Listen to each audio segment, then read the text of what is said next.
Hello friends, welcome back to our channel and today we gonna talk about the movie called जय भीम। ये movie year 2021 में release हुई थी और इस मूवी की IMDb रेटिंग 8.9 की है। So without wasting the time let's begin the movie. दोस्तों मूवी शुरू होती है और हम तमिलनाडु की एक जेल को देखते हैं जहां पर बहुत सारे कैदी जेल से बाहर निकल रहे होते हैं। उन्हीं में से एक जेलर बाहर निकल रहे कैदियों से उनकी कास्ट यानी कि जात पूछता है। जो बड़ी जात के होते हैं उन्हें वो छोड़ देता है और जो छोटी जात के होते हैं उनकी वो अलग से लाइन लगवाता है। दरअसल यहाँ पर जो बड़ी जात होती है वो छोटी जात पर काफी जुल्म करती है। उनकी नजर में छोटी जात एक कीड़े मकोड़े से कम नहीं होती, इसलिए बड़ी जात के लोग उन पर झूठा इल्जाम लगाते हैं और जो गुनाह उन्होंने किया ही नहीं होता उसका आरोप लगाकर उन्हें मुजरिम ठहराकर जेल में बंद करवा देते हैं। और इन सब में बड़ी जात का आदमी बच जाता है। इन सभी कामों में पुलिस उन बड़ी जात के लोगों का ही साथ देती है। और उसके बाद सीन शिफ्ट होता है और हम देखते हैं राजा कन्नू और उसकी बीवी संगनी को, जो कि चूहे और सांप को पकड़ने का काम करते थे। साथ ही यहाँ पर हम उसके भाई बहन और उसके बहन के पति को भी देखते हैं जो कि यही काम करते हैं। उसके बाद सीन फिर से शिफ्ट होता है उन्हीं के गांव का, जहां हम सरपंच को देखते हैं। सरपंच की वाइफ अपने गहनों को देख रही होती है, तभी वहां पर एक सांप आ जाता है। सांप को देखकर सरपंच की वाइफ डर जाती है। फौरन ही राजा कन्नू को बुलाया जाता है। राजा कन्नू उसी कमरे में जाता है जहां पर सांप होता है और वहीं पर बहुत सारे गहने और पैसे भी रखे होते हैं। फिर राजा कन्नू उस सांप को ढूंढने लगता है और थोड़ी ही देर के बाद वो उस सांप को ढूंढ के पकड़ लेता है। और फिर अगले सीन में हम उन्हीं की बस्ती में मेत्रा नाम की एक टीचर को देखते हैं जो कि उन्हें पढ़ाया करती थी। मेत्रा एक ऐसी लड़की थी जो कि जात पात में यकीन नहीं करती थी। वो सभी बच्चों को बहुत अच्छे से पढ़ाया करती थी और साथ ही साथ वो उनके पेरेंट्स को भी पढ़ाया करती थी। इन छोटी जात वालों के पास ना तो उनका अपना वोटिंग कार्ड था और ना ही कोई ID कार्ड। वो एक ऑफिस में जाते हैं अपनी बच्चों का सर्टिफिकेट बनवाने के लिए। वहाँ मौजूद ऑफिसर उनका प्रूफ बनाने से मना कर देता है और छोटी जात का होने की वजह से वो उन्हें भगा देता है। आगे हमें पता चलता है कि संगनी प्रेग्नेंट है और इस बात को सुनकर राजा कन्नू बहुत खुश होता है। कुछ दिन ऐसे ही बीत जाते हैं। चूँकि परिवार अब बड़ा हो रहा था और इन चूहों और सांपों को पकड़ने से उनका गुजारा नहीं होने वाला था, इसलिए राजा कन्नू अब अपना पुराना काम छोड़कर भट्टे में काम करने लगता है। ये बात संगनी को बिल्कुल भी पसंद नहीं आती। वो उससे कहती है कि वो भी उसके साथ जाएगी, लेकिन राजा कन्नू उसे इस हालत में लेकर नहीं जाना चाहता था, इसलिए वो वहाँ अकेला ही जाता है। उसके बाद राजा कन्नू कुछ दिनों तक भट्टे में ही काम करता रहता है। वहीं दूसरी तरफ हमें दिखाया जाता है कि सरपंच के घर उन गहनों की चोरी हो जाती है और इस चोरी का पूरा शक राजा कन्नू पर जाता है, क्योंकि एक वही आदमी था जिसने उन गहनों को देखा था। सरपंच उन्हें बताता है कि राजा कन्नू कुछ दिनों पहले उनके घर सांप पकड़ने के लिए आया था, तभी उसने गहनों को देख लिया होगा। उसके दिल में लालच आ गया होगा, इसीलिए उसने चोरी की। अब क्योंकि राजा कन्नू तो भट्टे पे काम करने गया था, इसलिए पुलिस वालों को राजा कन्नू नहीं मिलता और वो उसकी वाइफ यानी कि संगनी को पकड़ लेते हैं। वो लोग ये भी नहीं देखते कि वो प्रेग्नेंट है। और अगले सीन में हम देखते हैं चंद्रू को, जो कि ह्यूमन राइट्स का एक बहुत बड़ा वकील होता है। फिलहाल वो एक मोर्चे पर होता है और इस मोर्चे की वजह भी पुलिस होती है। दरअसल एक पुलिस वाले ने एक वकील को चांटा मार दिया था और इसी वजह से सभी वकील मिलकर उस पुलिस वाले के खिलाफ विरोध कर रहे थे। लेकिन यहाँ पर चंद्रू देखता है कि उसके कुछ क्लाइंट आए हुए हैं और वो उन्हें देखकर लौट आता है अपने काम पर। वो आ जाता है कोर्ट के अंदर और अंदर आकर जब कोई उससे पूछता है कि अभी तो आप मोर्चे पर थे, आप कोर्ट के अंदर कैसे आ गए, तो वो उन्हें बताता है कि ये केस मेरे लिए बहुत इम्पोर्टेंट है, इसीलिए मुझे अंदर आना पड़ा। दरअसल यहाँ पर केस ये था कि जो छोटी जात वाले लोग थे उन्हें झूठे आरोप में जेल के अंदर कर दिया गया था। ये गुनाह तो उन्होंने किया ही नहीं होता, बल्कि ये गुनाह तो उनके बड़े लोगों ने किए होते हैं और अपना गुनाह छुपाने के लिए वो सारा इल्जाम उन छोटी जात वाले लोगों पर लगा देते हैं और इस काम में पुलिस भी उनका पूरा साथ देती है।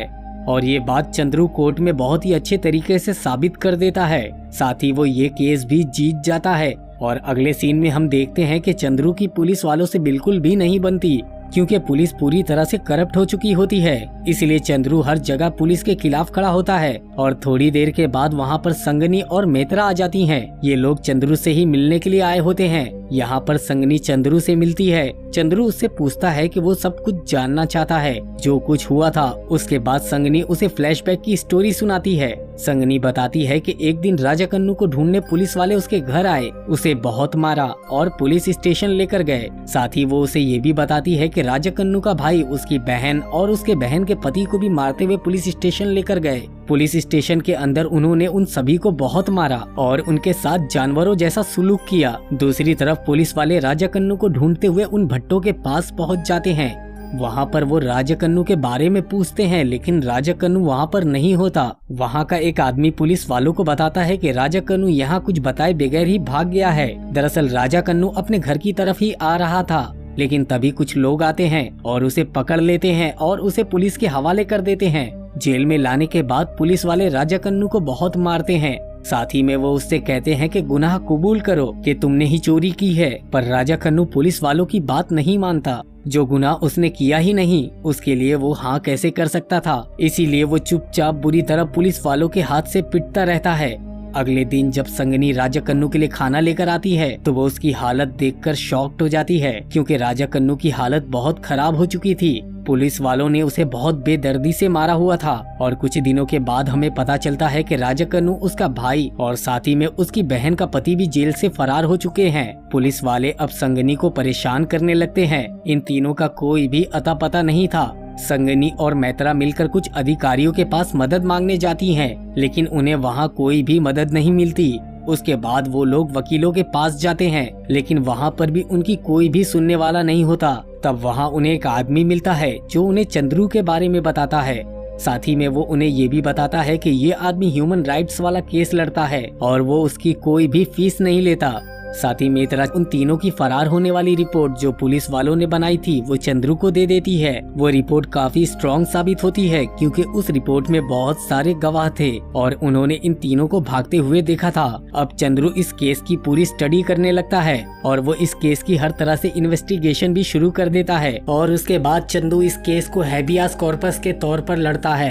हैबियस कॉर्पस का मतलब ये होता है कि किसी इंसान का बिना किसी सबूत के गायब हो जाना या फिर किसी इंसान के जरिए किडनैप कर लिए जाना, जिसके बाद कोर्ट पुलिस वालों को खुद ऑर्डर देता है कि वो इस गायब हुए इंसान को ढूंढे और जल्द से जल्द उसे कोर्ट में पेश करें। ऐसे केस जो होते हैं वो ज्यादा दिनों तक कोर्ट में नहीं टिकते, लेकिन चंद्रू ने इस केस को काफी अच्छे तरीके से तैयार कर लिया था और उसने कोर्ट में ये साबित भी कर दिया था कि वो सही है, जिसके बाद जजेस भी मान जाते हैं और हैबियस कॉर्पस के तहत पुलिस वालों को ऑर्डर दे दिया जाता है राजा कन्नू को ढूंढने के लिए। साथ ही में वो जजेस को ये भी कहता है कि पुलिस वालों ने जो रिपोर्ट बनाई थी और उस रिपोर्ट में जितने भी गवाह लिखे हुए थे वो उन सबके साथ क्वेश्चन करना चाहता है।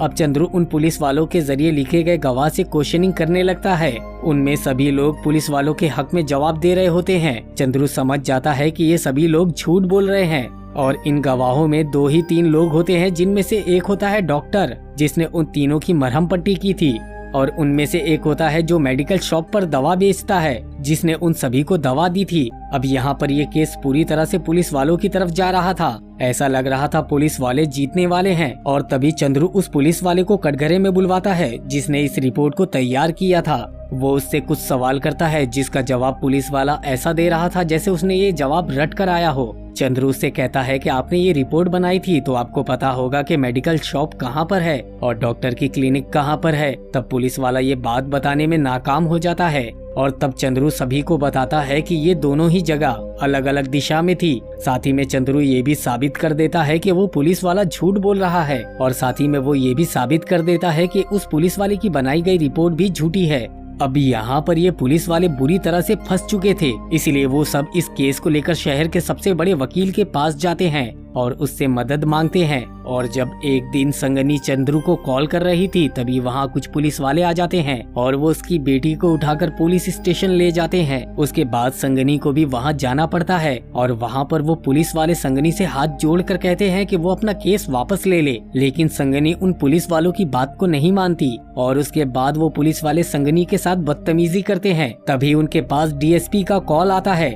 वो उनसे कहता है कि अगर संगनी को कुछ भी हुआ तो तुम सबकी नौकरी भी जा सकती है। उसे तुम अभी गाड़ी में बैठाओ और उसके घर छोड़ कर आओ। ये सब आखिर कैसे हुआ? ये तब हुआ जब संगनी की बेटी को पुलिस वाले उठाकर ले जा रहे थे। तब वो चंद्रू को ये बात बता देती है। ये सुनकर चंद्रू फौरन जज साहब के पास जाता है और जज साहब फौरन ही डीएसपी के पास फोन करते हैं। अब इस केस को शहर के सबसे बड़े वकील ने अपने हाथ में ले लिया था। वो कोर्ट में आता है और एक ही गवाह से इस केस को निपटाने लगता है। वो गवाह कोई और नहीं बल्कि उन्हीं के गाँव का एक आदमी था और ये तीनों उसी के पास काम करते थे। वो जज को बताता है कि राजा कन्नू के भाई का उसके पास कॉल आया था। वो उन्हें बताता है कि वो जेल से फरार हो चुके हैं। उसके बाद चंद्रू उस आदमी से कहता है कि ये बात सबसे पहले आपको राजा कन्नू की फैमिली को बतानी चाहिए थी। तब वो कहता है कि ये बात मैंने उनकी फैमिली को बताई थी और उसकी ये बात सही निकलती है। अब ये केस अपोजिशन की तरफ पूरी तरह से झुक चुका था, जिसके बाद चंद्रू संगिनी पर गुस्सा करने लगता है और कहता है कि तुमने इतनी बड़ी बात मुझे क्यों नहीं बताई। जिस पर मैत्रा कहती है कि मैंने उसे बताने से मना किया था।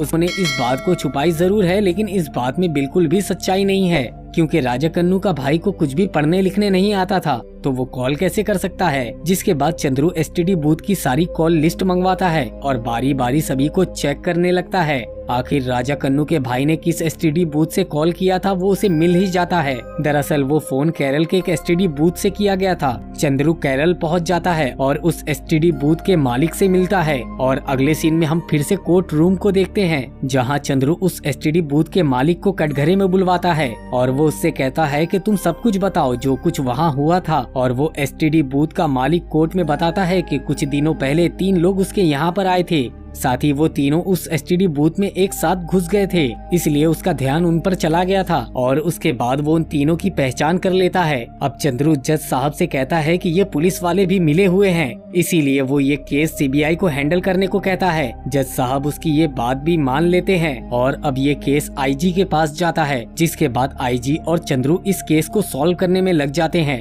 और अब क्योंकि वो तीनों कहीं भी नहीं मिल रहे थे इसलिए वो लोग केरल जाते हैं। वो वहाँ की सभी जेलों को चेक करने लगते हैं, साथ ही एफआईआर को भी चेक करते हैं कि कहीं वो तीनों यहाँ पर भागकर तो नहीं आ गए। और इन्वेस्टिगेट करते वक्त उन्हें एक ऑफिसर बताता है कि उन्हें एक डेड बॉडी भी मिली है और साथ ही वो उन डेड बॉडीज की कुछ फोटोज भी दिखाता है, जिसे देखकर मैत्रा राजा कन्नू को आइडेंटिफाई कर लेती है। दरअसल राजा कन्नू की लाश शहर के बॉर्डर पर मिली थी। बताया जा रहा था कि राजा कन्नू का एक्सीडेंट हो गया है। और दूसरी तरफ वकील उन पुलिस ऑफिसरों से पूछता है कि आखिर वहाँ पर क्या हुआ था। वो उनसे सब कुछ सच जानना चाहता था। तब वो लोग बताते हैं कि जब हम राजा कन्नू को मार रहे थे तब उसकी पसलियां टूटकर अंदर धंस गई, जिसकी वजह से वो मारा गया और उसके बाद उन लोगों ने उसे हवालात से निकालकर उसे शहर के बॉर्डर पर फेंक दिया। चंद्रू को तो ये सब मर्डर लग रहा था, जबकि अपोजिशन वाले कहते हैं कि वो एक्सीडेंट से मारा गया।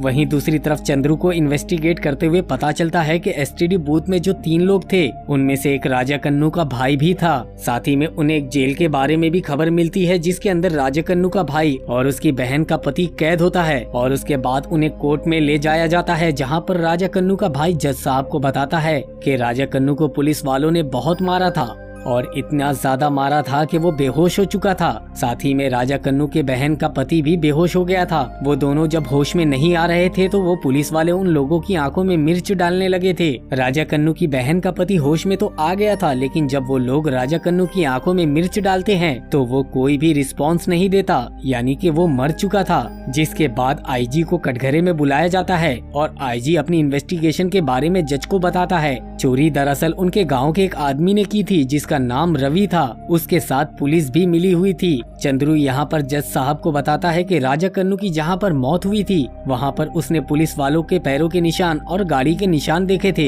इसलिए वो जज साहब से रिक्वेस्ट करता है कि संगनी को गांव के बीचों बीच एक घर दिया जाए और इन लोगों को कड़ी से कड़ी सजा मिले और उसके बाद उन सभी पुलिस वालों को सख्त सजा मिलती है। और इसी के साथ ये मूवी यहीं पर खत्म हो जाती है। अगर आपको हमारा ये वीडियो पसंद आए तो वीडियो को लाइक, चैनल को सब्सक्राइब और हाँ, बेल आइकन के बटन को दबाना ना भूलें।